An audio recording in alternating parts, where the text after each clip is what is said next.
while we were sleeping. They struck us. Last, at the center of national attention, unblurred. Vaccine.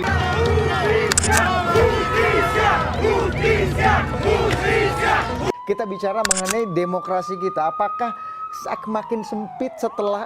Since Charlie Kirk's assassination, the political temperature in America has risen markedly. Every day, many people speak up for justice, voice their rights that have been taken away, and express their aspiration through demonstration, writing, and other various media. Indonesia is a state of democracy.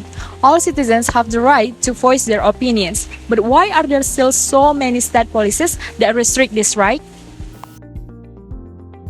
If demonstrators are arresting for their aspiration, and every movement is controlled by the government, so where the space for freedom belongs to the people?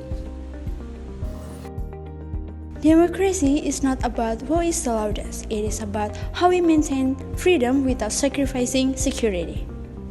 Let's see what others say. To answering about national security, we have to know what is democracy, explaining that.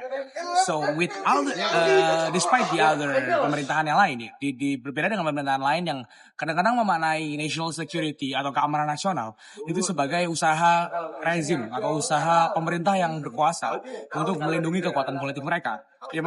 Democracy explaining national security as something top to down and bottom up. Jadi demokrasi itu menafsirkan keamanan nasional itu nggak hanya keamanan rezim, tapi juga keamanan para warganya. Bagaimana cara mendeliver keamanan nasional dalam konteks top to down dan bottom up? Maka dalam demokrasi muncullah keamanan nasional yang melindungi rakyat. Jadi ada undang-undang, ada peraturan yang kemudian memberikan rakyat kekuatan atau kekuasaan undang-undang, kewenangan untuk dilindungi, keharusan mereka untuk dilindungi oleh rezim yang berkuasa.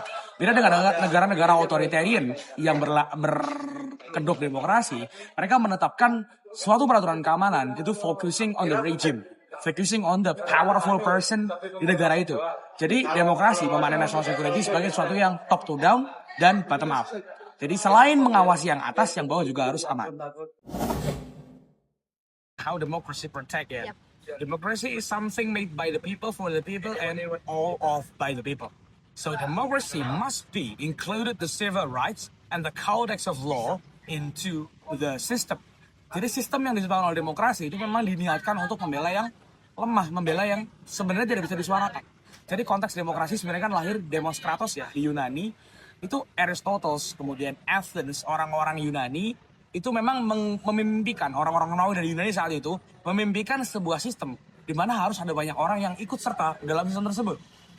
So kalau pertanyaannya how democracy protect civil liberties, mereka harus punya undang-undang kebebasan pers. Di negara kita secara ideal kita punya Dewan Pers Indonesia, kita punya Aliansi Jurnalis Independen atau AJI, kita punya undang-undang pers, dan itu semua seharusnya dilaksanakan.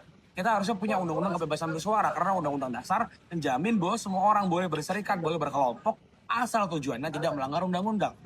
Yang jadi masalah adalah ketika negara mengkoridor ideologi atau cara berpikir manusia di dalamnya, sehingga itu menciptakan sensor. Mereka menciptakan sensor yang systematics. Ketika orang-orang ini disensor secara sistematis, maka sebenarnya mereka sedang membungkam kebebasan itu sendiri. Dan kebebasan itu adalah bentuk keamanan nasional yang paling puncak. Ketika manusia itu nggak bisa mendapatkan kebebasan dan mereka justru merasa nggak aman karena mereka nggak bebas, maka the national security being the democracy itu sebenarnya sedang nggak berjalan. Walaupun idealnya ada undang-undang dan kodeks sosial-legal yang berlaku sebagai legitimation about the power.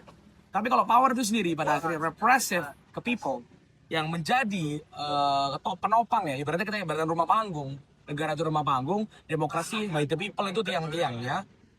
Ada atap-atapnya, kita justru sedang membakar pelan-pelan yang di bawah dan atap di atasnya. So that's how the destructive realism of politics happen. Maka dari itu selain kita bicara ideal, kita harusnya realism dari politiknya. Kita harus banyak bicara realisme politik yang terjadi di negara ini.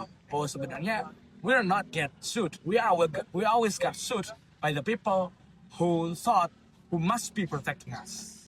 Freedom is our voice. Security is our foundation. Without one of them, Democracy loses its meaning.